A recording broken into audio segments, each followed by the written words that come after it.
Alors je suis Simon Lallier, je suis ingénieur de formation. J'ai travaillé pendant quelques années en tant que commercial dans une société de prestation et je suis maintenant restaurateur ici rue de Crussol dans le 11e arrondissement. Donc j'ai fait mes études dans une école d'ingénieur et on avait avec un pote toujours la même réflexion qu'on se faisait en soirée, de se dire et un jour on ouvrira notre propre bar.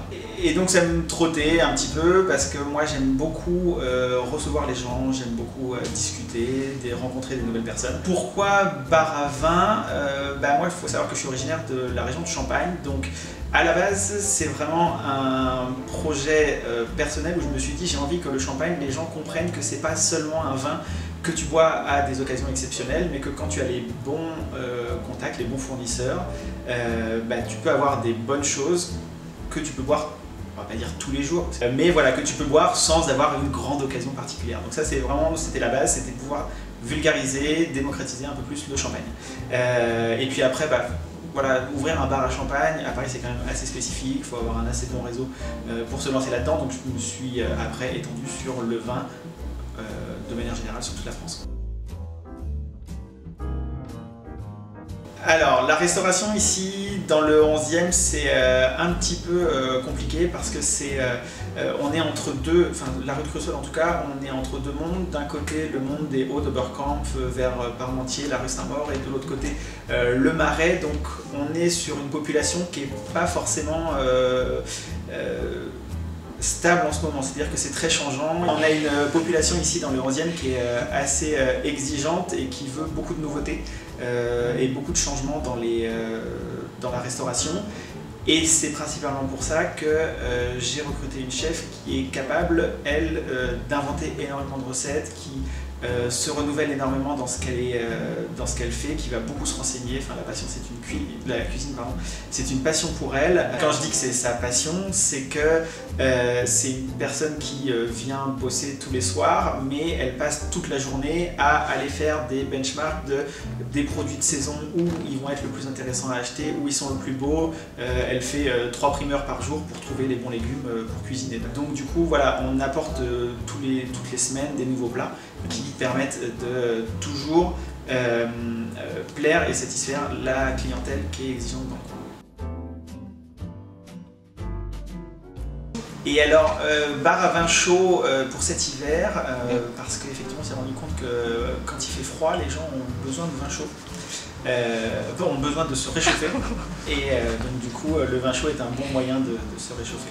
Mais l'abus d'alcool est dangereux pour la santé. Ailleurs.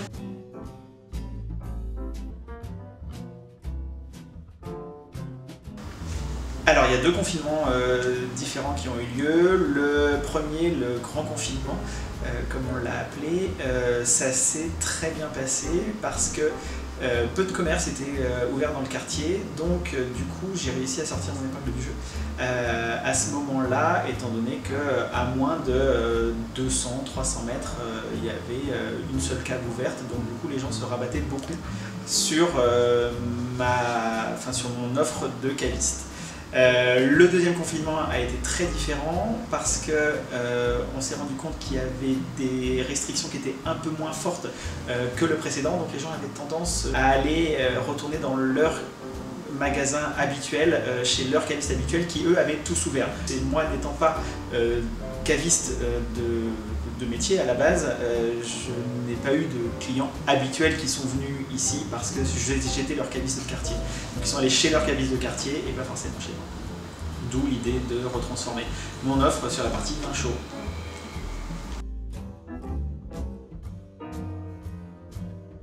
Décorer la rue parce que mes voisins de la passerelle m'avaient promis qu'ils le feraient en installant des des réceptacles à vélo. Et donc avec toutes les palettes qui restaient, je me suis dit, voilà, eux ne les utilisant pas, je vais moi en faire quelque chose. Et c'est vrai que j'ai voulu redonner un peu de vie dans cette rue qu'ils avaient délaissée.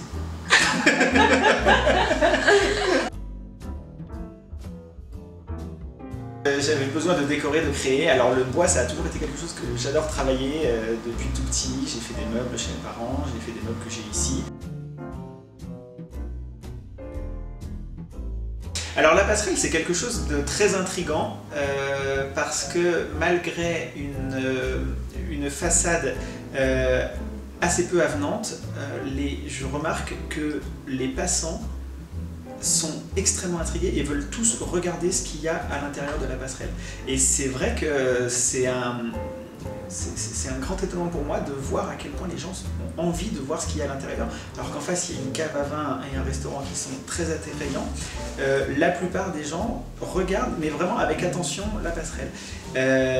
Autre chose surprenante pour moi qui n'aime pas les chats, c'est que je me rends compte que le chat est un aimant à caresses, je sais pas, au câlin. Les gens ont tous envie de toucher le chat.